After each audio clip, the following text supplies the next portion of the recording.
Assalamualaikum dear students, how are you all? I hope you all are good and doing well in your life. इस lecture में हमारा जो topic है वो है non contact forces. Previous lecture में हमने कॉन्टैक्ट फोर्सेस को कवर किया, अब हम देखेंगे नॉन कॉन्टैक्ट फोर्सेस क्या होती हैं।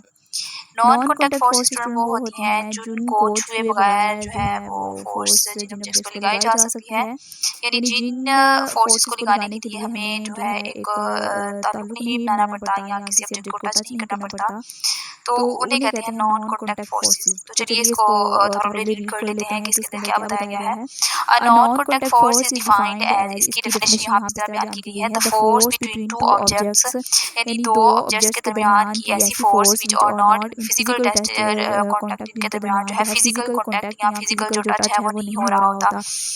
अब स्टूडेंट्स जो नॉन कॉन्टैक्ट फोर्स होती हैं ये वो फोर्स होती हैं जो बगैर छुए जो है ये अपना जो इफेक्ट है वो डाल सकती हैं, यानी एक जिस्म दूसरे जिस्म को टच किए बगैर भी अपनी फोर्स लगा सकता है। मिसाल के तौर पर जैसे स्टूडेंट ज़मीन की जो ग्रेविटी की वो फोर्स है वो हमें अपनी तरफ खींचती है, हालांकि जो ज़मीन और हमारा जिस्म एक दूसरे को टच भी नहीं कर रहे होते हैं, फिर भी जो फोर्स है ग्रेविटी की वो हम पर लग रही होती है। इसलिए इनको जो है action at a distance forces भी कहा जाता है, यानी एक डिस्टेंस पे जो एक्शन करती हैं विदाउट एनी टच उनको कहा जाता है नॉन कॉन्टैक्ट फोर्सेस या action at a distance forces भी कहा जाता है। The non contact forces can work from a distance, यानी ये जो फोर्सेस होती हैं ये एक डिस्टेंस पर भी अपना काम कर सकती हैं। अगर दो ऑब्जेक्ट्स आपस में बहुत दूर भी हो तो फिर भी इनके दरमियान जो फोर्स है वो काम कर रही होती है। मिसाल के तौर पर स्टूडेंट्स जो सन है या जो अर्थ है इनके दरमियान जो डिस्टेंस है वो बहुत ज़्यादा है, लेकिन फिर भी सन जो है वो अपनी ग्रेविटेशन फोर्स के जरिए अर्थ को अपनी ऑर्बिट में रखता है। तो ये जो होता है इनके दरमियान किसी किस्म का कोई टच या कोई फिजिकल कॉन्टैक्ट नहीं हो रहा होता, लेकिन फिर भी जो सन की ग्रेविटेशन फोर्स है वो अर्थ के ऊपर लग रही होती है और इसकी वजह से जो अर्थ है वो सन के ऑर्बिट में जो है वो घूम रहा होता है। This is that is why these are sometimes called as action at a distance forces, इसीलिए इनको बाज़ औक़ात जो है वो action at a distance forces भी कहा जाता है, यानी फोर्स जो है वो दूर से भी काम कर सकती है। जैसे मैग्नेट के केस में होता है स्टूडेंट के जो मैग्नेट होता है वो किसी भी ऑब्जेक्ट को थोड़े से डिस्टेंस से भी खींच सकता है। अब ज़रूरी तो नहीं कि मैग्नेट जो है वो किसी जिस्म के साथ टच करे फिर ही उसके साथ जुड़े, बल्कि जो थोड़ा सा डिस्टेंस के अंदर अगर जब भी कोई बॉडी उसके मैग्नेटिक फील्ड के अंदर एंटर होगी तो उसकी जानिब खींची जाएगी। तो इसीलिए जो ये फोर्सेस होती हैं ये नॉन कॉन्टैक्ट फोर्सेस कहलाती हैं। There is always a field linked with the non contact force, कि नॉन कॉन्टैक्ट फोर्स जो है वो हमेशा एक फील्ड के साथ लिंक हुई होती है, यानी जब कोई भी नॉन कॉन्टैक्ट फोर्स काम करेगी तो वो एक फील्ड बनाएगी। मसलन यहाँ पर अब ग्रेविटेशनल फोर्स के लिए जो ग्रेविटेशनल फील्ड होगी और इसी तरह जैसे हमने मैग्नेट के केस में मैग्नेटिक फोर्स के केस में हमने मैग्नेटिक फील्ड को पढ़ा था, इसी तरह जितनी भी नॉन कॉन्टैक्ट फोर्सेस होती है ना इनकी एक फील्ड होती है। फील्ड से मुराद वो सर्कल होता है जो क्रिएट कर दिया जाता है जब भी कोई बॉडी उस सर्कल के अंदर एंटर होती है तो वो उस फोर्स के इफेक्ट में आ जाती है। तो ग्रेविटेशन के केस में ग्रेविटेशनल फील्ड होगी और इसी तरह इलेक्ट्रोस्टैटिक फोर्स के केस में इलेक्ट्रिक फील्ड होगी और मैग्नेटिक फोर्स के केस में मैग्नेटिक फील्ड होगी। तो फील्ड का स्टूडेंट मतलब यही है कि वो इनविजिबल एक पाथ होता है, एक नज़र ना आने वाला एक एरिया होता है जहाँ पर जो है फोर्स असर कर रही होती है।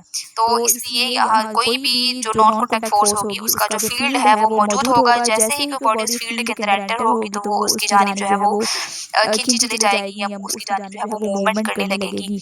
Due to this property non contact forces are also called field forces, इसी वजह से इनकी इस खासियत की वजह से ही इन फोर्सेस को फील्ड फोर्सेस भी कहा जाता है, क्योंकि हर जो नॉन कॉन्टैक्ट फोर्स है उसके साथ एक फील्ड जुड़ी हुई होती है। जैसे हमने ऊपर पढ़ा कि ग्रेविटेशन के केस में, मैग्नेट के केस में, इलेक्ट्रोस्टैटिक के केस में उन सब की फील्ड होती है, तो इसीलिए इनको फील्ड फोर्स भी कहा जाता है। जैसे अर्थ का जो फील्ड है वो ग्रेविटेशन फील्ड हमें अपनी जानिब खींच रहा होता है, तो हर फोर्स का एक फील्ड होता है जो कि इसको खींच रहा होता है, तो इसलिए इस प्रॉपर्टी की वजह से इन्हें फील्ड फोर्सेस भी कहा जाता है। यानी इन फोर्सेस के तीन नाम हो सकते हैं, एक नॉन कॉन्टैक्ट फोर्स हो सकता है, एक action at a distance force भी इनको कहा जा सकता है और इनको फील्ड फोर्सेस भी कहा जाता है। ठीक है, तो अगर कोई भी नाम लेकर आपको ये क्वेश्चन पूछा जाए एग्जाम में तो आपको पता होना चाहिए कि ये तीनों नाम जो है वो एक ही फोर्स के हैं और वो कौन सी फोर्स है, नॉन कॉन्टैक्ट फोर्सेस।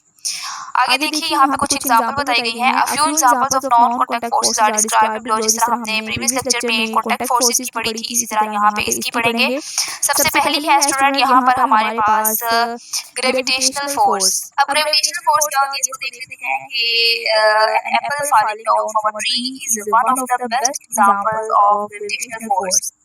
यानी जो ग्रेविटेशनल फोर्स की जो बेस्ट एग्जांपल है वो ये है कि दरअसल से जब कोई सेब गिरता है तो वो नीचे की तरफ यानी फॉलिंग डाउन नीचे की तरफ आता है, तो ये इसके सबसे बेहतरीन एग्जांपल है।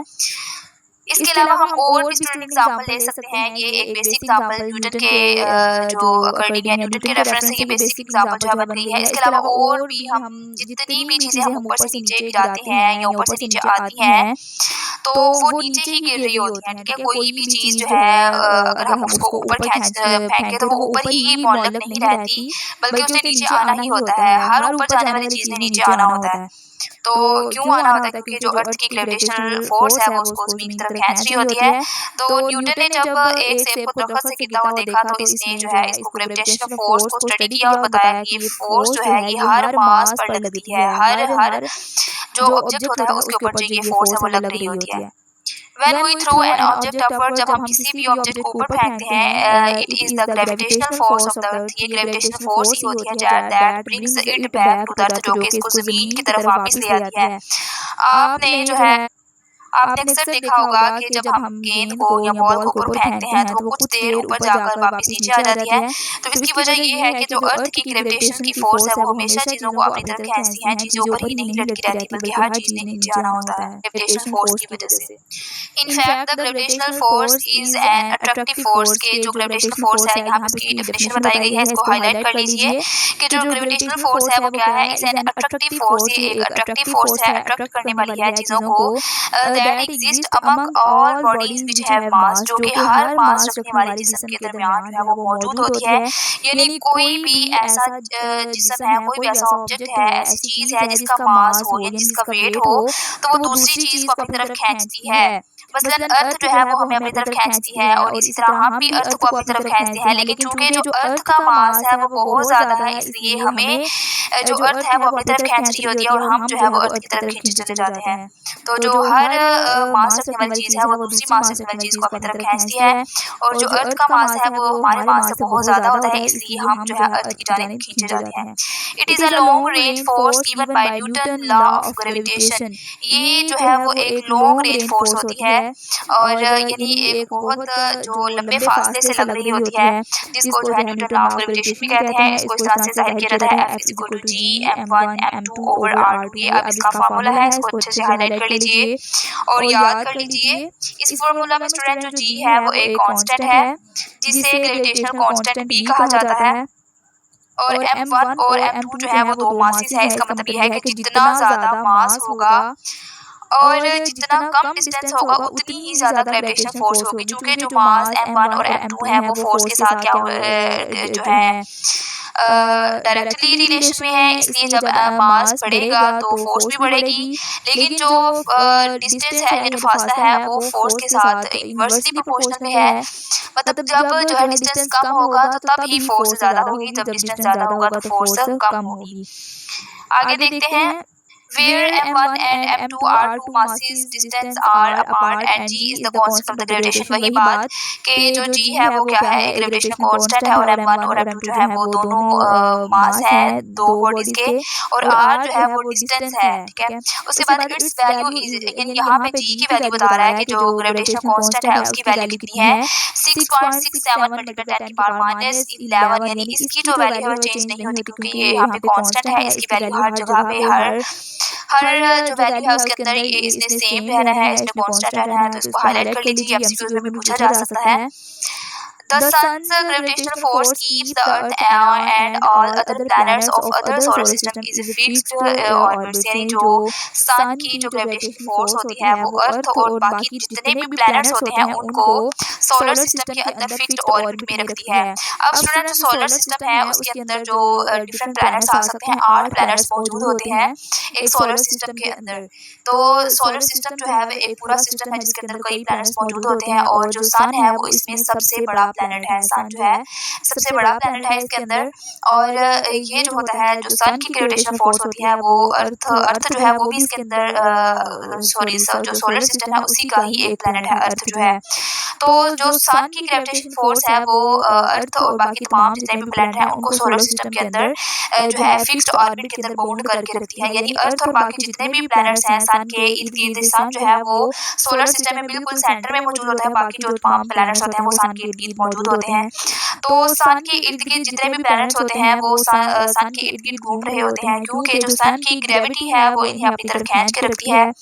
अगर जो सन की ग्रेविटेशन फोर्स ना होती तो जो प्लैनेट्स हैं वो खला में या स्पेस में दूर दूर चले जाते, एक सर्कल में या एक ऑर्बिट में कभी भी ना घूमते। Similarly, the gravitational force of the Earth keeps the moon in its orbit.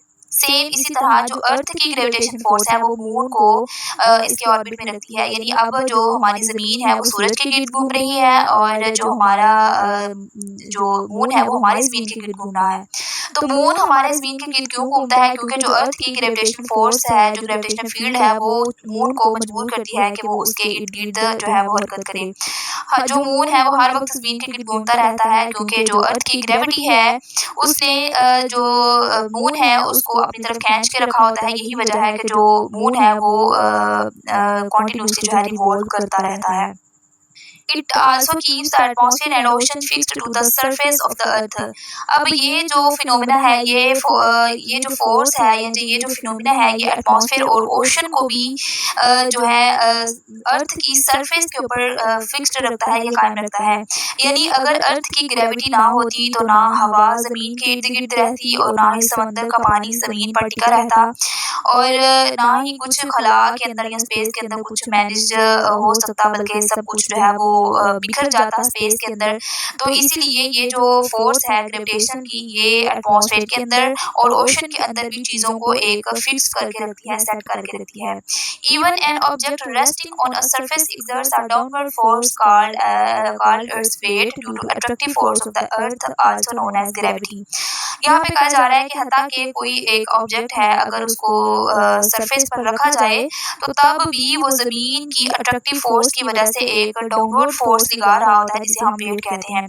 यानी जो वेट होता है वो दरअसल कोई भी जो बॉडी है जिसको हम सरफेस पर रखते हैं उसका जो वेट है वो नीचे की जानिब अमल कर रहा होता है, ठीक है। उसका जो वेट होता है वो डाउनवर्ड होता है।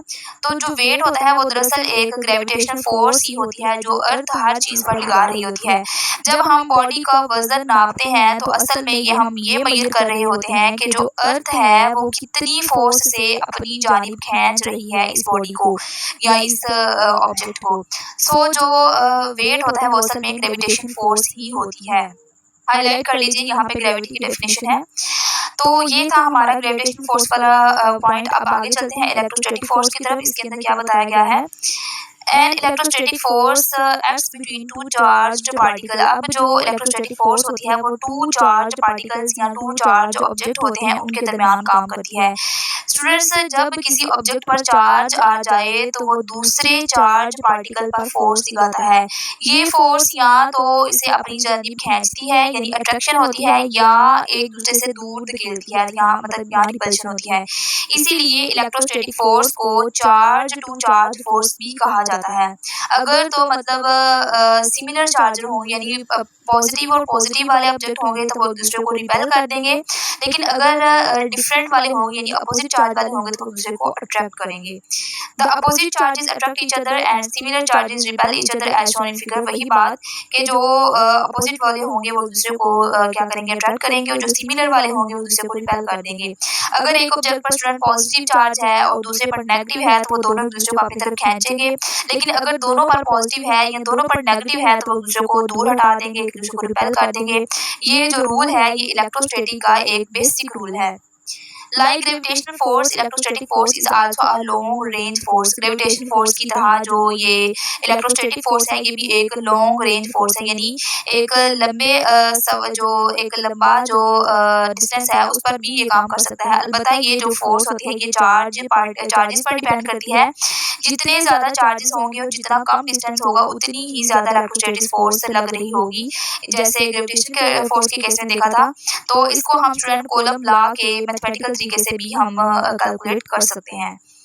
आगे चलते हैं, आगे है मैग्नेटिक फोर्स, इसको देख लेते हैं। जैसे कि नाम से जाहिर हो रहा है कि ये मैग्नेट की वजह से ये फोर्स होती है, यानी मैग्नेट जब एक दूसरे को खींच रहे होते हैं, पुश या पुल कर रहे होते हैं, तो तब ये फोर्स जो है वो पैदा होती है। तो उसको देख लेते हैं। It is a force which a magnet exerts on other magnet and magnetic material like iron, निकल एंड कोबाल्ट। यानी मैग्नेटिक जो फोर्स है ये वो वाली फोर्स होती है जो एक मैग्नेट दूसरे मैग्नेट पर या किसी दूसरे मैग्नेटिक मटेरियल यानी जो आयरन, निकल एंड कोबाल्ट है उस पर लगा रहा होता है। अब यहाँ से स्टूडेंट पता चला कि ये वो वाली फोर्स होती है जो मैग्नेट या मैग्नेट के दरमियान भी हो सकती है और मैग्नेट या मैग्नेटिक मटेरियल के दरमियान भी हो सकती है। अब मैग्नेटिक मटेरियल कौन सा होते हैं, जैसा लोहे की चीजें हो गई, कील हो गया, नेल, इस तरह की जो चीजें होती हैं उनको मैग्नेटिक मटेरियल कहा जाता है, और जो मकनातीस या मैग्नेट होता है उनको मैग्नेट कहा जाता है। तो आपने अक्सर देखा होगा कि अगर एक मैग्नेट को आयरन या लोहे के करीब लाया जाए, लोहे के कील या इस तरह की जो लोहे की चीजें होती हैं उनके करीब लाया जाए, तो एक दूसरे को जो मैग्नेट जो होता है वो आयरन को या लोहे की चीज को अपनी तरफ खींच लेता है। ये फोर्स मैग्नेट और मैग्नेटिक मटेरियल के दरमियान लगती है। तो अगर मैग्नेट को मैग्नेट के करीब लाया जाए तो फिर उसको कहते हैं मैग्नेट और मैग्नेट के दरमियान ये फोर्स है। इसीलिए कहा जाता है कि जो मैग्नेट इनविजिबल मैग्नेटिक फील्ड है वो पैदा करते हैं जो एक दूसरे को मटेरियल्स को अट्रैक्ट या रिपेल कर सकते हैं। You might have observed that iron being attracted in the presence of a magnet without any physical contact. यानी जो अगर हम मैग्नेट को दूर ही रखेंगे तो कोई लोहे की चीज उसके थोड़ा सा करीब लाएंगे, डिस्टेंस पर ही रखेंगे, तो मैग्नेट जो है वो उस आयरन वाली चीज को अट्रैक्ट करना शुरू हो जाएगा। तो देखिए जरा नोट कीजिए कि इनके दरमियान जो है वो डिस्टेंस है, यानी एक दूसरे को बिल्कुल प्रॉपर टच नहीं कर रहे होते, फिर भी जो है वो एक दूसरे को खींच रहे होते हैं। यानी मैग्नेट की खास बात ये है कि जो वो ऑब्जेक्ट्स को छुए बगैर अपनी तरफ खींच सकता है, यानी जो मैग्नेट है आयरन पिन से कुछ फासले पर भी रहकर वो फौरन उसको अट्रैक्ट कर सकता है। इससे ये पता चलता है कि जो मैग्नेट के गिर्द एक मैग्नेटिक फील्ड मौजूद होती है, जब कोई ऑब्जेक्ट उस मैग्नेटिक फील्ड के अंदर एंटर होता है तो वो उसकी जानिब जो है वो खींचा जाता है।